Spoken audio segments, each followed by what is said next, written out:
我喺 DSE 入邊英文係攞到 overall 5星，然後 reading 係5星星，而其餘嗰3份卷都係5星。我叫 Direct， 我係嚟自聖約瑟書院。我覺得佢嘅 reading 係最幫到我，因為我可以喺佢嘅課堂入邊做好多唔同嘅 reading 練習，無論係 SCMP 嘅卷啦，或者係唔同類型或者唔同練習或者唔同嘅 past paper 嘅卷都可以俾我接觸到，咁所以我就可以有操到唔同嘅題型，咁就令到我面對 DSE 嘅題目嘅時候更加得心應手。原本我見到英文都係會覺得驚嘅，不過本完 Miss Clara 考 DSE 嘅時候，覺得係即係有信心，同埋會係話係表現自己嘅機會咯，而唔係再一個驚嘅時候咯。我一定會推薦我啲師弟去報呢個 Miss Clara 嘅補習。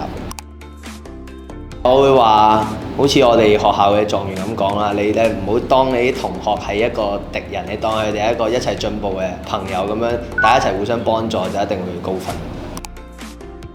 我真係好多謝 Miss Clara 呢一年幫我哋去改好多嘅文啦，同埋去做好多嘅練習，同埋甚至係攞去一啲 extra 時間去開一啲嘅 speaking 課程，咁先令到我哋喺 speaking 都可以有進步。